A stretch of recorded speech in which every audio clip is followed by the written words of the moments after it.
goes around the entire muscle. This would be the deep fascia, right? Surrounds the entire muscle also. Okay, so both of those layers surround the entire muscle. And then inside the muscle, we have these bundles of muscle fibers. What are these bundles of muscle fibers called?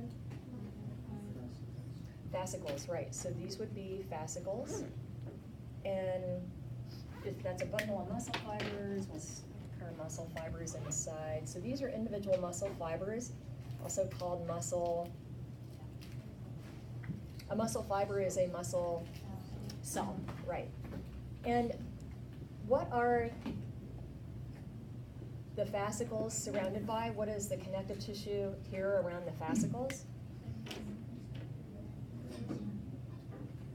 This would be perimysium, right? So around each fascicle, this tissue here is the perimysium. Okay, and then around each individual muscle fiber, the connective tissue around each of those would be endomysium, right? So just a little review. And so that is what this diagram is showing.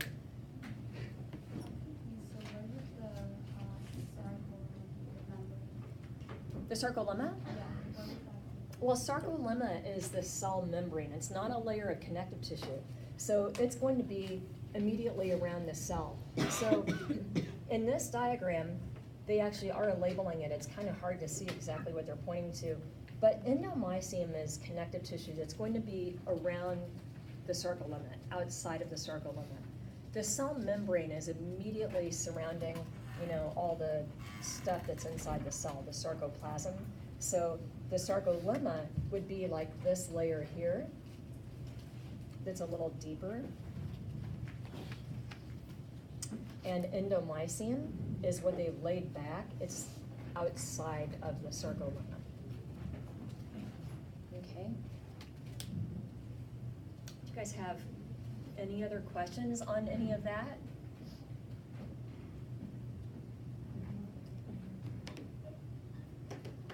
Okay, so then we took a look at the muscle cell or muscle fiber in a little more detail. So let's take a look. And before we go on, any questions on tendons and aponeuroses, these muscle attachments, connective tissues that connect the muscle to the bone? Or remember, in aponeurosis, the flat sheet of connective tissue can connect muscle to muscle also.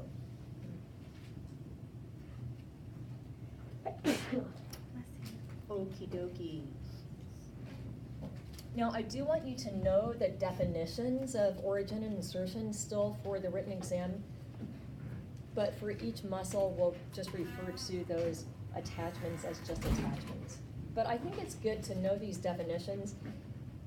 The terms origin and insertion will be around forever, I think.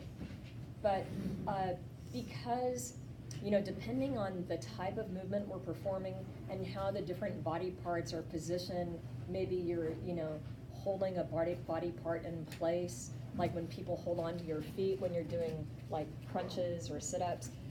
Things like that will maybe change what the origin and the insertion are. So these can be kind of switched depending on how we're moving. So that's why sometimes books will say that these terms are not always, 100% of the time, this is not always true, that the origin will be stationary and the insertion will, move. So again, it just kind of depends on how you're positioned and how you're moving. But again, these terms they'll never go out of style, okay? They'll always be around, so I think it's good to know the definition.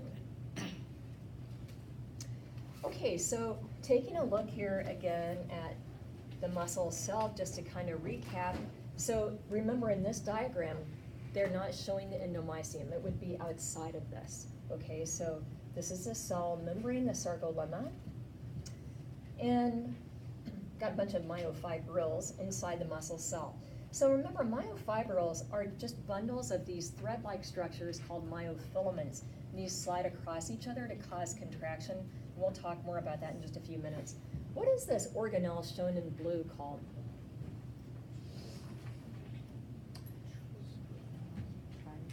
Sarcoplasmic reticulum.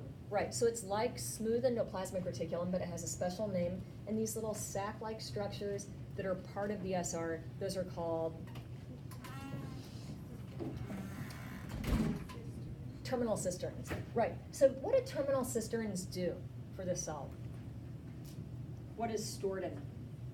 Calcium. Calcium. Right, so when the cell is relaxed, this is where calcium is located. When the cell is going to contract, the calcium will be released. And then we'll see how the calcium will kind of cause the myofilaments to slide across each other. Okay, and then these other tubules shown here in green are called transverse tubules. Okay, so remember, transverse tubules are the ones that are connected to the sarcolemma. As the action potential or that electrical current travels along the sarcolemma, it travels along the sarcolemma just like it's traveling along a wire, an electrical wire. It literally goes from like point A to point B. So it's going to travel down the sarcolemma and it will go down the T tubules. So T tubules just carry the action potential down inside the muscle cell. Okay, so any questions on the muscle cell? Okay, so that brings us to this. So this is just a table that kind of puts all this stuff in one place, so you can see all the different parts of the muscle going smaller and smaller and smaller. And so we are going to talk about myofilaments next. Okay, there are two myofilaments, and you can just refer to these as filaments, sometimes just called filaments.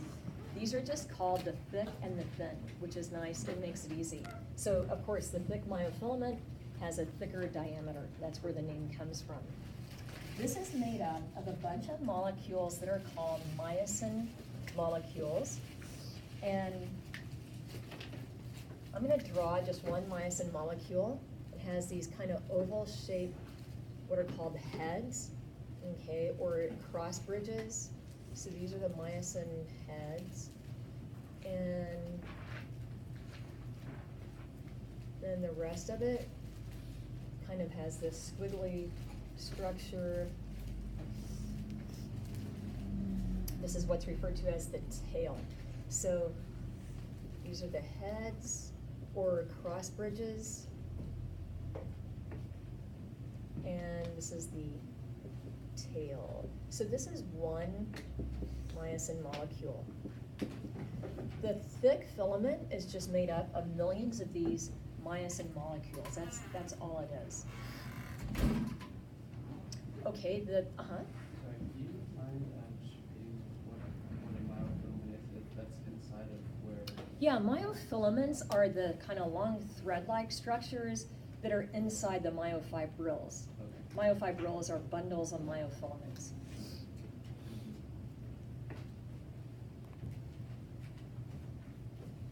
Okay, the thin filament, although it has a thinner diameter, it is actually more complicated. There are 3 molecules that make up the thin filament, and these all have a role in contraction.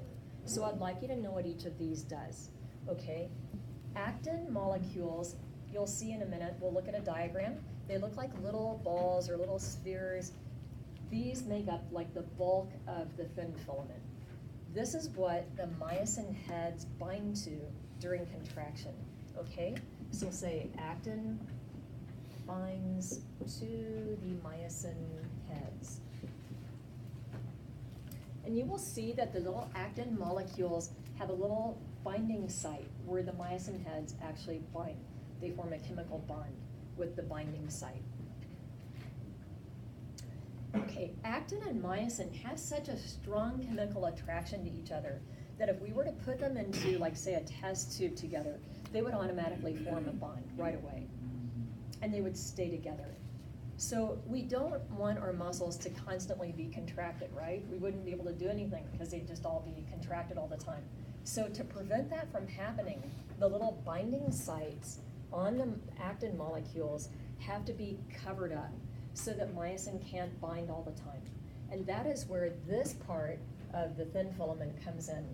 Tropomyosin is a long thread-like molecule that wraps around actin and it covers the binding sites so that the myosin can't bind when the cell is relaxed. Okay, so we'll say covers actin's binding sites. The book calls these active sites, and that's fine, it's the same thing. Okay, so the binding or active sites. Okay, so we'll say during relaxation. Now when we want the cell to contract, these binding sites have to be exposed so that the myosin can bind to actin. And that's where the troponin comes in. Okay, so how does that work? Well, this is now where calcium is going to come in, because when the cell contracts, calcium is released from the terminal cisterns. It's going to go out into the sarcoplasm, and it's hanging out in the sarcoplasm, and it will bind to troponin. Okay, so troponin binds to calcium during contraction. Well, how does that make the cell contract? We'll see when we take a look at a diagram, but you'll see how troponin molecules are kind of spaced evenly along the thin filament. When calcium binds to troponin, it forms what is called the troponin-calcium complex, which is a large molecule. This will physically shove the tropomyosin off of actin's binding sites. It literally moves it over. The binding sites will be exposed, and the myosin heads will automatically bind to actin. Okay? And so let's take a look at these, and I think it makes more sense when you see a diagram, and then we'll see how that will then result in the filaments sliding across each other, which is what contraction is. Okay? So let's take a look. You guys have this? Okay. So this is a picture just of the thick filament. Okay, so this is the thick filament. You can see it's just composed of a bunch of myosin molecules. Here's our one myosin molecule. Notice that the myosin heads stick out all around the thick filament. So these are ready to bind to the thin filaments. They're kind of hanging out, they're ready to bind. As soon as the binding sites on actin are exposed, these will bind. Okay. And here's the thin filament. Okay, most of these molecules, all these little red balls, are actin molecules. Okay, now notice on the actin, if you look closely, you'll see what looks like a little dark spot here. You can kind of barely see it because they're kind of trying to show you, but it's kind of partially covered here by this green structure. Okay, so these are the active or binding sites. This is where the myosin heads would bind. Okay, all these little guys here are binding sites. Okay, so this green kind of thread-like molecule looks like licorice. This is going to wrap around the thin filament, and it covers these binding sites up. So it prevents myosin from binding when the cell is relaxed. Okay, this is troponin. Okay, this is troponin. So you can see how troponin is kind of strategically placed right next to the tropomyosin. So when calcium comes and binds to troponin, that larger molecule that will have a different shape will physically shove the tropomyosin over, exposing the little binding sites on the actin molecules. And the myosin heads will automatically bind. Okay, so does that kind of make sense? Okay, we'll write down these steps in just a few minutes, but I just wanted to show you what that looks like on the thin filament. So when myosin heads bind, what happens next? Well, we'll actually see how the myosin heads, if we go back to this, these actually have a little pivoting or swiveling motion that begins during contractions. So they bind to the thin filaments and kind of pivot and move the thin filaments along. They release them, go back, they bind again, move them along, go back, bind again. So the filaments will start to slide across each other. And that is actually what muscle contraction is. Okay, so we'll take a look at that and see what that looks like.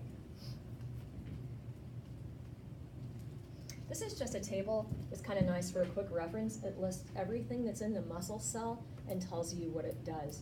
Okay, what it looks like and what it does. Okay, so this is a close-up view of the thick and thin filaments. In muscle, the thin filaments are all around the thick. Okay, they're all around it.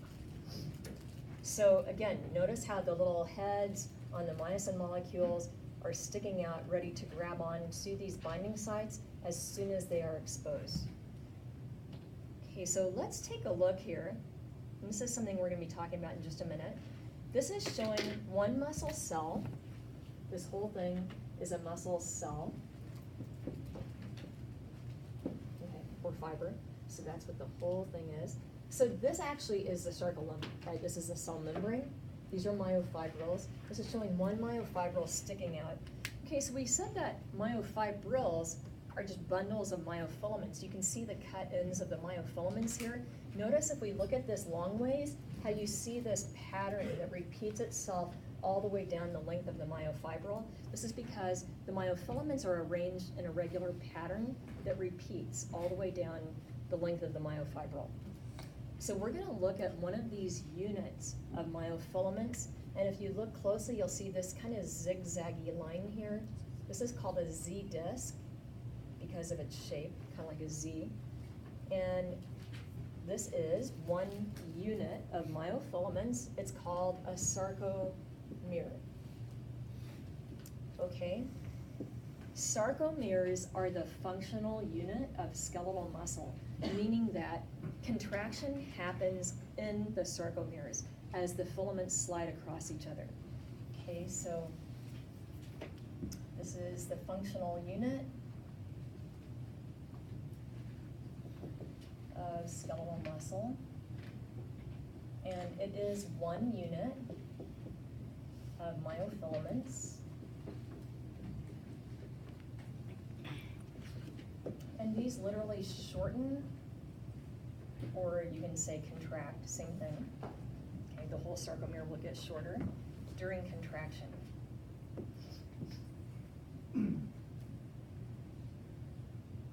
Okay, and it extends from one Z disc to the next Z disc.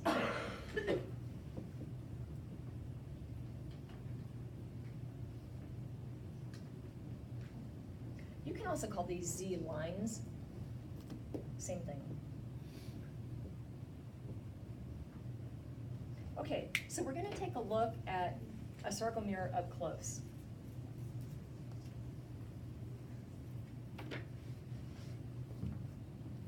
And this is just kind of for fun.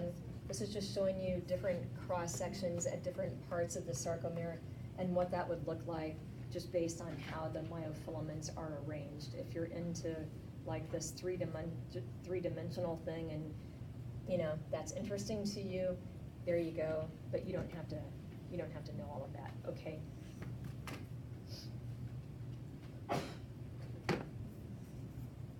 Okay, so taking a look at a sarcomere up close. This is one sarcomere. Notice again, we have our Z discs at the end.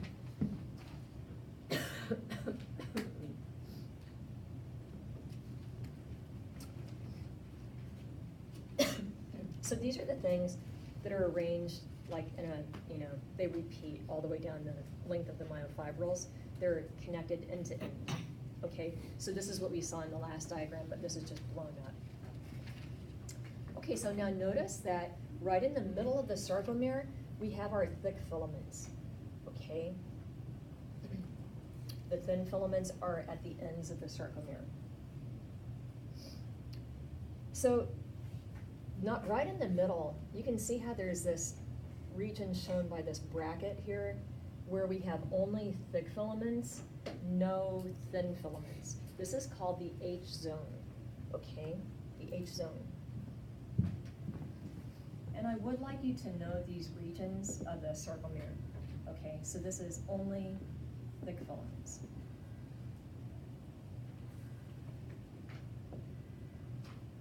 Okay? Right in the very center, notice you see this M line. This is kind of a thickening that you would see right in the middle of the thick filament. This is actually the attachment site for the thick filaments.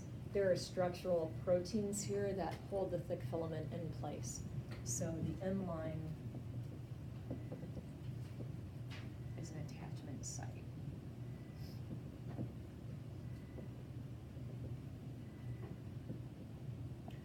Okay. And you can see here at the ends of the sarcomere how we have an area where there's only thin filaments, no thick. This is called the I band. Okay, right here. I band.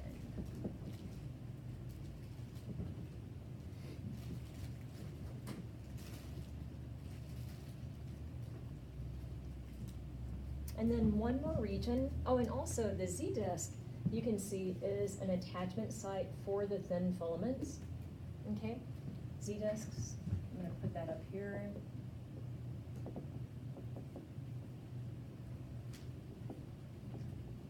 Attachment site for the thin filaments. Okay, and then one more region, and that's from the end of the thick filament to the other end. So this is the length of the thick filament. This is called the A band. Okay, the A band, you can see the bracket here, okay? It's the length of the thick filament.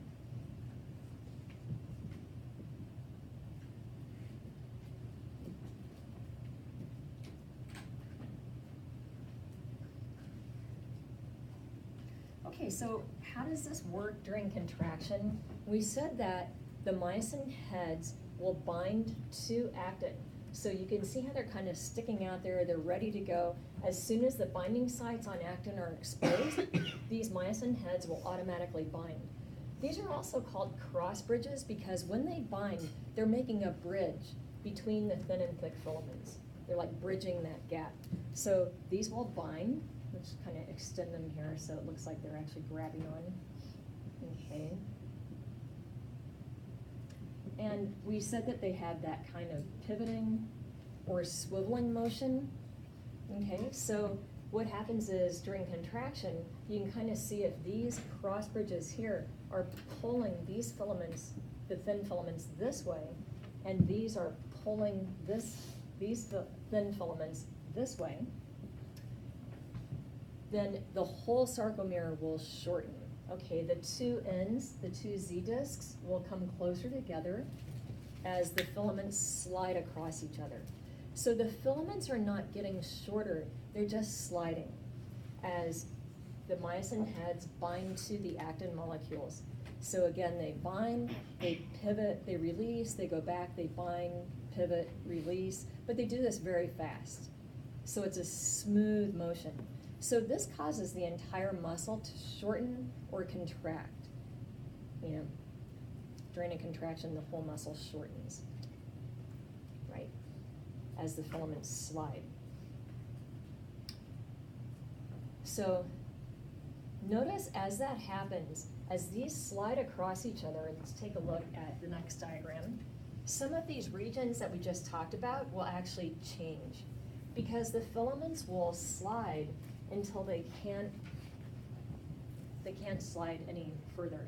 So what will happen is the thick filament will actually come up right against the Z disc, kind of running into it, and it won't be able to contract any further. So these are the parts of the sarcomere that we just talked about. This tells you what they look like. This is called the sliding filament theory of muscle contraction, but this has been proven. We know this is how muscles contract. And this is showing kind of a progression here. I'm sorry, I know this is hard to see if you're way back there. But This is figure 10.7. You can take a look at that in the book. And you can see how this is what we just looked at. This is a relaxed sarcomere. Has all the regions we just talked about, right? H zone, I band, etc. This is the sarcomere kind of in the process of contracting, and this is a fully contracted sarcomere. So you can see how the Z discs are closer, the whole thing is shorter. And notice that some of these regions have now changed. So in a contracted sarcomere, what regions have changed?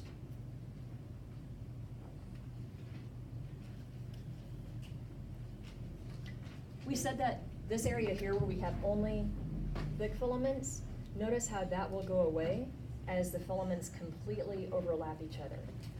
Okay, so the thin filaments will move toward the center of the sarcomere. There will be complete overlap. So the H zone will actually go away. And also, this area here where we have only thin filaments will disappear because again, as the whole thing shortens, there'll be complete overlap between the filaments, and you can see that here in this contracted sarcomere. So the H zone and the I band will actually disappear. Okay, during contraction. So I would like you to know those regions of the relaxed sarcomere that we just talked about, and I'd like you to know how they change during contraction. Does the A band change? No, it does not, because the filaments don't get shorter, they just slide. And the A band is the length of the thick filament. Okay. On the test, will it matter if we get the zones in the bad zone? Like, say we write like H band or. Oh, that's okay if you say H band. Like confusing all of them with the different things. That's okay. Yeah. Yeah, I don't think it's a big deal. So, when we're looking at skeletal muscle tissue in our microscopes, because we can't see this much detail, you guys know we just see striations, right? So you see like a light stripe, dark stripe, light stripe, dark stripe. What you're actually seeing is, you are seeing the filaments. So the dark stripe is actually the thick filament. It's the length of the thick filament. And the light stripe would be where we only have thin filaments. And so that's what we see as light, dark, light, dark. If you were to look at this with an electron microscope, you could actually see all of these regions. You would see this much detail. Of course, we can't with the microscopes we have here. So you just see light, dark, light, dark. Okay, so does this kind of make sense? You guys have questions on this?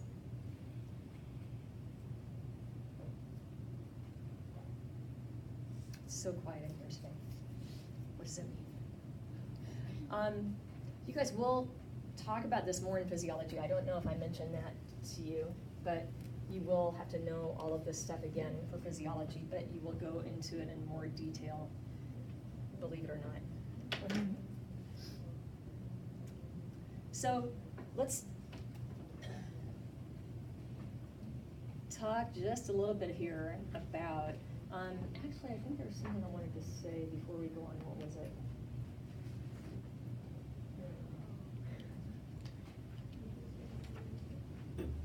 What was it? I was going to say something else about that. Oh, I know what I wanted to do. I wanted to just kind of walk through the steps that we talked about leading to muscle contraction. So this is a good time, I think, to kind of pause and reflect on the different steps we've talked about leading to muscle contraction. And as I said before, if you just kind of review the parts of the muscle cell, it would walk you through this, okay? Or if you go through these steps, that kind of gets you to review the parts of the muscle cell. So either way, it works well either way. So steps leading to muscle contraction. Okay, so number one, we said that there's an action potential, that electrical current that travels along the sarcolemma is called the action potential. So that's the first step.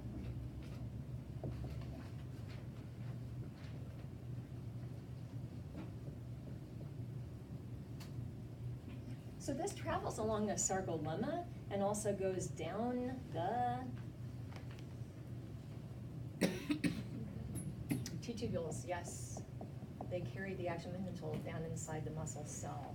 Okay, so once the action potential goes down the T-tubules, what is the next step? What does that trigger? You can remember this if you just think about where the T-tubules are located. If we go back to the picture of the muscle fiber, T-tubules are located between terminal cisterns. What's inside the terminal cisterns? Calcium. So when the action potential travels down the T-tubules, what happens next? The calcium is released. Okay, we'll say from the terminal cisterns.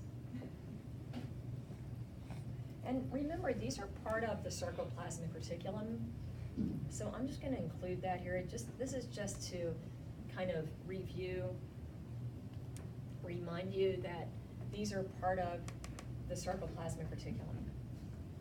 Okay, so when calcium goes out into the sarcoplasm, what does it bind to?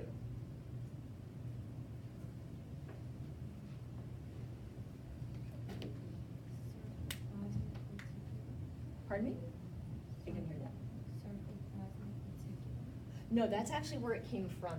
So remember that calcium is inside the sarcoplasmic reticulum when the cell's relaxed. Okay, so when we have an action potential and the action potential travels down the T-tubules here, that will cause the release of calcium. Calcium will go out into the muscle cell and it binds to, we just talked about this, we said that it will bind to part of the thin filament, right? What does it bind to on the thin filament?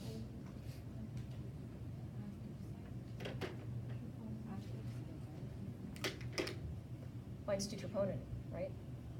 Okay. When calcium binds to troponin, what happens next? We said that the calcium troponin complex will cause what? It'll push the filament outside, away from the tropomyosin, for the myosin to bind to it? Right, it will move the tropomyosin off of actin's binding sites. So tropomyosin moves, exposing actin's binding sites.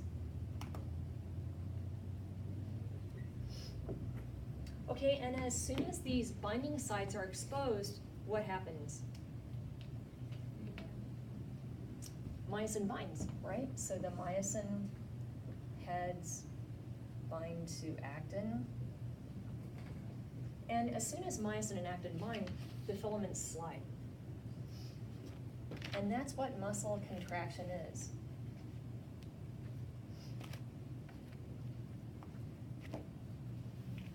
Okay, this is muscle contraction, the sliding of the filaments causing the sarcomeres to shorten.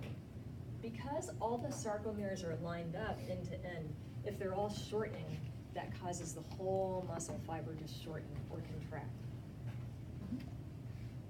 Do we need to know about ATP and ADP rules? No, you do not. So you'll see that in your book will go into detail about how the myosin heads store ATP, which is, as you guys know, ATP is necessary for any kind of movement that we have inside the cell. So the myosin heads actually store their own ATP. They store the enzyme that breaks it down, and your book will talk about that. You will talk about that when you take physiology, but we're not going to go into that, so you can just skip that part. Actually though, kind of interesting, the ATP is necessary to cause the myosin heads to disengage from the thin filaments, to let go. And so this is where in muscle cells, it's estimated they use about 40% of their ATP really to allow the cell to relax. So it's kind of interesting that a lot of the muscle cells' energy goes toward relaxation rather than the actual contraction. So these are the steps that we've talked about.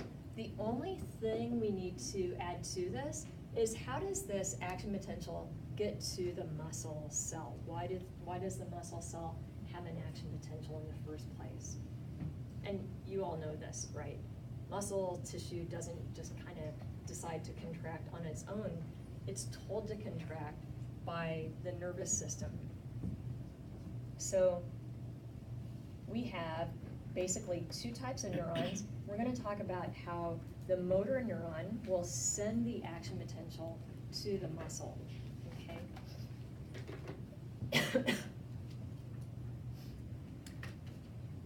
So you guys know that neurons are nerve cells,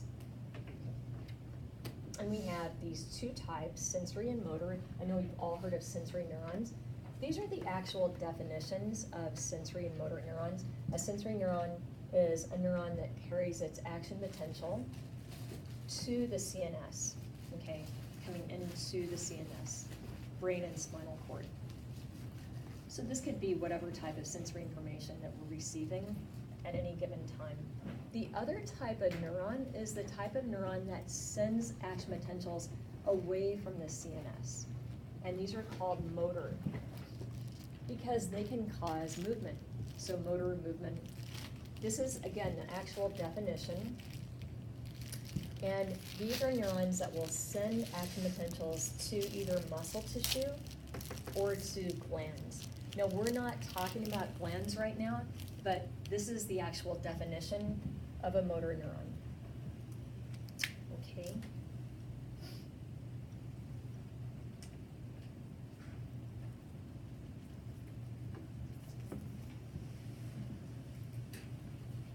So what do motor neurons look like?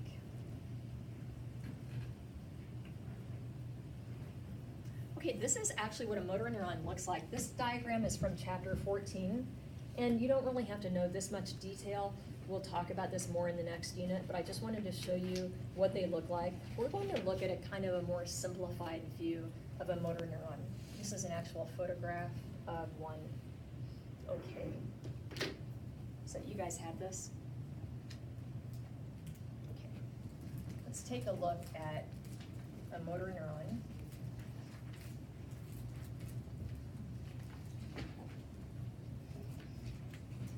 Okay, so you see that they have a lot of these processes sticking out from the cell body. So they look kind of like this, and there's a bunch of these in motor neurons. And then they have one long process that will branch, usually many, many times at the end. And these branches will have this little knob-like structure attached. Okay, so here's our cell body with our nucleus. And again, this is a motor neuron. Okay, so notice that attached to the cell body, this whole thing is the cell body, we have a bunch of these little processes that are shorter. These are called dendrites. And dendrites receive the incoming signals from other neurons. And when I say signal, same thing as action potential, right? They receive action potentials from other neurons. Okay, this one long process is the one that will send the action potential from this neuron. So based on all of these incoming signals that are always coming in to our different neurons, if this neuron decides to have its own action potential, it will travel along this process here, and that is called the axon. So the axon sends the action potential. And it will go out to either muscle tissue or maybe a gland. These little structures attached to the end of the axon are called synaptic knobs or synaptic bulbs.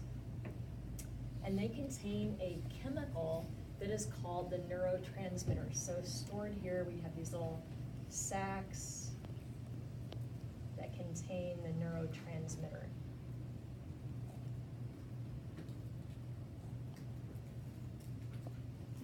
This is a chemical. So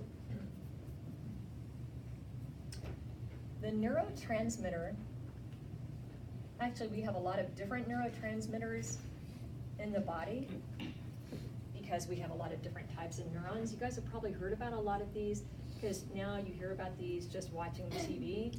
They talk about them in commercials for different drugs, things like serotonin, dopamine, epinephrine, norepinephrine. These are all different neurotransmitters. The neurotransmitter for skeletal muscle is called acetylcholine. Oops, hello. Acetylcholine. Okay, abbreviated big A, big C, little h.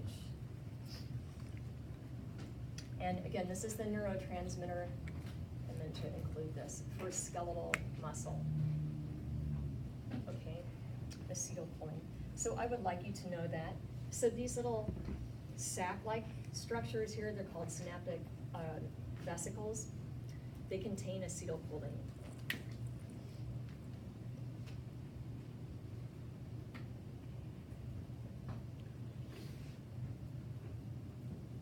So I know you guys have heard the term synapse before. You know that a synapse is a connection between neurons, or it could be between the neuron and the muscle fiber, right? You guys have all heard the term synapse, I think. It's like the junction that the neuron makes with the other cell. So let's talk about the synapse between the motor neuron and the muscle fiber. Okay, so this is the definition of a synapse. It's the junction, okay, between a neuron, and it could be another neuron, it could be a muscle fiber, or it could be a gland. It just depends. So the special synapse between a motor neuron and a muscle fiber is the neuromuscular junction. Okay, so this, you can see the name just tells you it's between the neuron and the muscle fiber. You can turn these around, switch them around, and call it the myoneural junction. Okay, muscle fiber, neuron, same thing.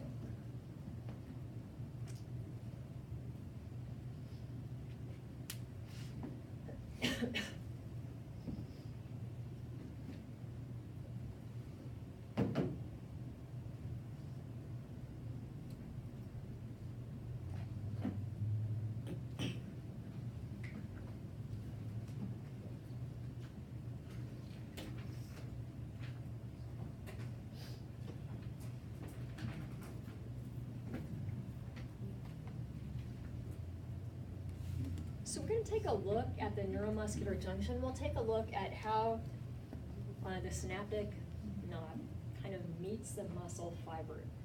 So what would this look like in the body, in case you're wondering, like, where are these things located? Motor neurons have their cell bodies actually either in the brain or in the spinal cord. So that means these are really, really long cells. This process, the axon, literally will go from the spinal cord all the way out to the muscle. And the axons travel in nerves. That's what a nerve is. It's a bundle of axons. So the nerve carries the axons way out into our tissues. So when this gets out to a muscle, we'll see how the synaptic knob meets the muscle fiber, okay? And that is what we call the neuromuscular junction. Do you guys have any questions so far on that? The neurotransmitter would be like the little dots. Yes, so these are little sacs called synaptic vesicles, and it's just a little sac that contains the chemical, which is the neurotransmitter. So in this case, it would be acetylcholine. So the acetylcholine is stored inside these little sacs, and it just waits till there's an action potential.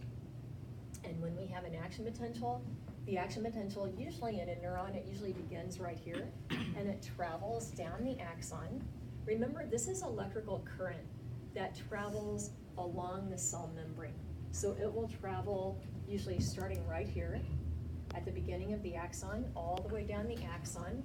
When it gets to the end, the neurotransmitter will be released. Okay, so we'll take a look at that.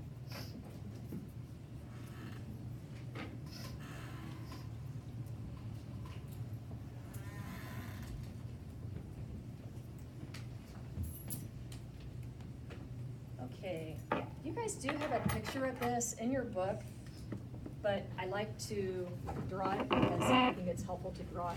This is a kind of big picture where you can see the axon approaching the muscle, and notice the axon is branching here, and each of these is a synaptic node.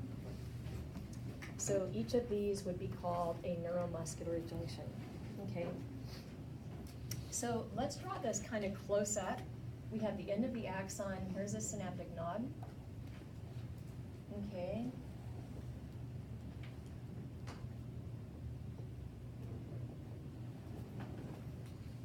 And inside the synaptic node, we have the little sacs called synaptic vesicles.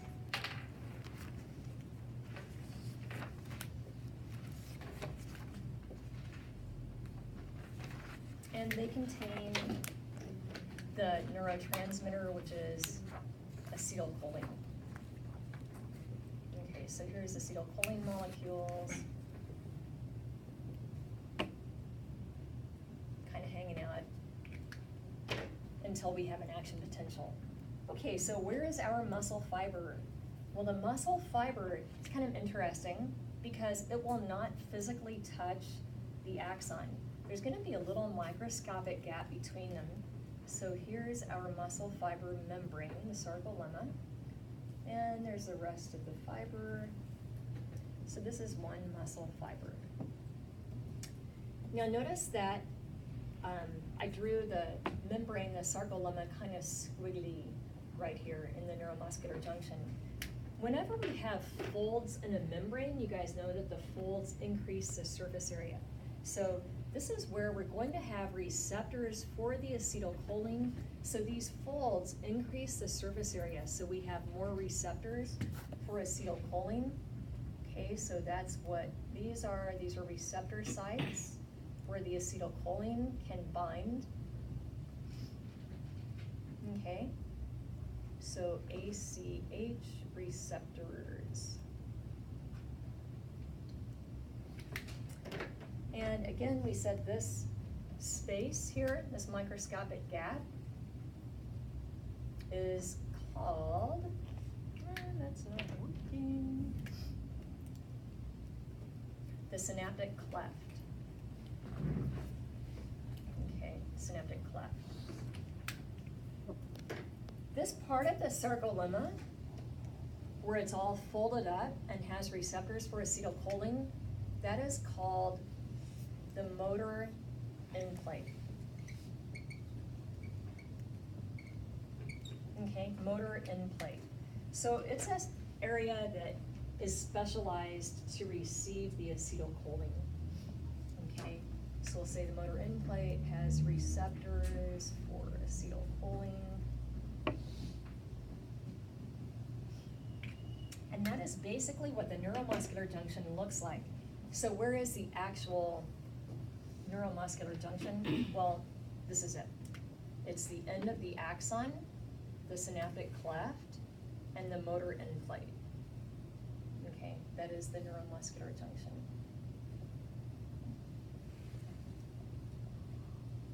Okay, so how would this work if we're having an action potential?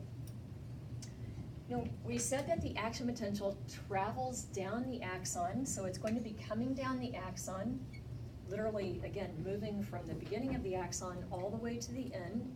When it reaches the end, here's our action potential. I'm just going to abbreviate that. Okay, when it reaches the end of the axon, it will cause some of these vesicles here to release their acetylcholine. The acetylcholine will come out and travel across the synaptic cleft and will bind to receptors here. Okay, so when the acetylcholine binds to its receptors, that is what triggers the action potential in the muscle fiber. The action potential is not acetylcholine moving down the muscle fiber, okay? Acetylcholine doesn't go anywhere else. It just binds to receptors here. But the binding of the acetylcholine will cause an action potential. So the action potential will spread away from the neuromuscular junction in both directions. This is usually located about right in the middle of the muscle fiber. So the action potential will spread in both directions. It will go down the sarcolemma, okay, spreading along the sarcolemma. And you guys know that the T-tubules are connected right to the sarcolemma, so we can put some T-tubules in here. Okay, so it will also travel down the T-tubules. Here's our action potential coming down the T-tubules. And you guys know that on either side of the T-tubules, we have the terminal cisterns, which contain the calcium. So as the action potential comes down the T-tubules, the calcium is released. It comes out into the sarcoplasm, binds to troponin. That will cause the tropomyosin to move, and the myosin and actin bind. The filaments slide, okay? So that is how it happens. So now you guys know all the steps leading to muscle contraction, starting with the action potential in the motor neuron. So we listed those steps before.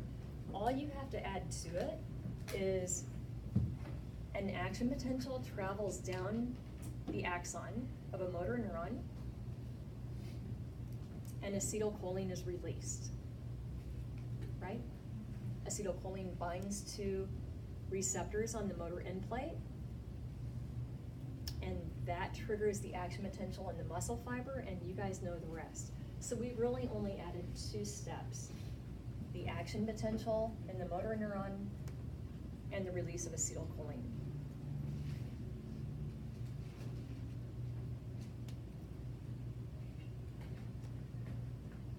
Okay? Questions on that?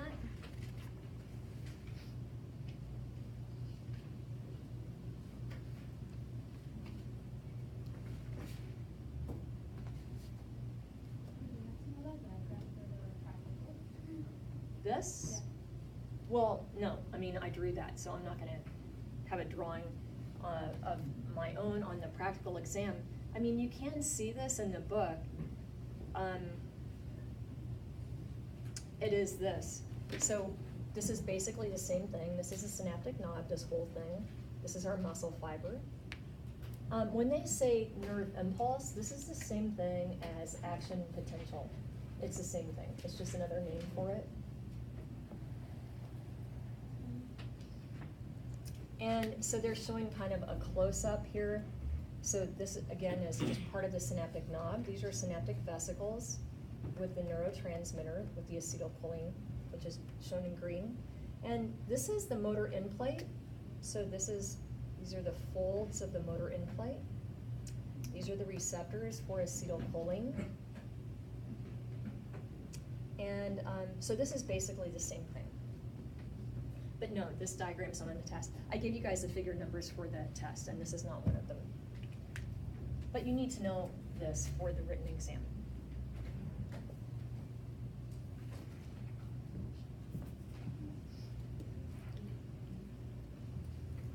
Okay, so there's just a couple more things that we will kind of throw in here, but I think we'll wait till Monday. We're almost completely finished with muscle tissue. Okay, so this is basically it for chapter 10. I just want to talk about one more thing. You guys can read about this before Monday, the motor unit. This is actually very simple. It's just the motor neuron and the muscle fibers that it synapses on. So they're showing you a motor unit here in this picture. So you can read about that. And also there's a couple things that have to happen to allow the cell to relax after an action potential. And so again, this is all the steps leading to contraction, starting with the action potential in the motor neuron. So they are all listed here for you. And you guys have this diagram in your book that will take you step by step through this whole thing that we just talked about. Okay, the only thing you do not have to worry about is, I think it's right in here. It's the ATP, the breakdown of the ATP in the myosin heads. You don't have to worry about that. So these are the two things that have to happen to allow the cell to relax. Okay, so we will finish this on Monday. We are almost finished. As you can see, it's like not very much. So I will let you take a look at that. And that's it. We're done with the muscle tissue. Okay. So if this sounds like a lot of stuff to you, it really is not that much. But like everything, if you have not been studying it as we've been going along and you've waited till now, then I'm sure you feel overwhelmed. But, you know, just start going through it. It's all in the PowerPoint. It's not that much. You just have to go through it. Think it through, look at the diagrams, and you guys will get it. It's not that much. You will have to know this and more for physiology, so you gotta know it anyway.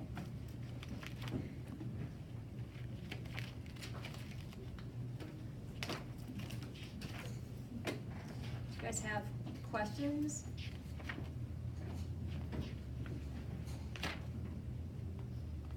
Okay, you can take a break. When you come back, you guys know where the models are. I did not get all the arms and legs out, so you can help yourself. You know that they're down there. Everything else is out, muscle tissue is out. Oh, and one thing I do want to mention, I actually don't think I have a picture of it here, but there is a page in your text that shows you a photograph of the neuromuscular junction. So I want you to take a look at this in a slide. It actually is very easy because all you're going to see is muscle fibers. So you'll see muscle fibers look basically like this. Okay, and you'll see what looks like just kind of a thread-like structure coming along. And you'll see these oval structures. It almost looks like musical notes. Okay, and you'll see, you may not see one of these on every single muscle fiber, but you'll see some of them. So this is really easy. What do you think that would be? It's the axon, right? And these would be the neuromuscular junctions. So in this slide, you can't really see detail here in the neuromuscular junction, so you don't have to say like synaptic knob, synaptic cleft, motor end plate. Just know the whole thing is a neuromuscular junction. Okay, so that's all you can see on the slide, and that's all I would ask you to identify. These are muscle fibers. It's really easy. You can also use the laser disc for all of this, for the 3 types of muscle tissue, and for this, you can use the laser disc if you want. Okay, so you guys can have the rest of the time for a lab. Over the weekend, if you have questions, make sure you email me, and I'll be happy to go over whatever part of this you want to hear again. So we won't have much to finish up on Monday, and then we'll review for the test, and then you'll have the rest of the time for lab on Monday. Okay? You guys have questions? Okay, go ahead and take a break if you want, and when you come back, you can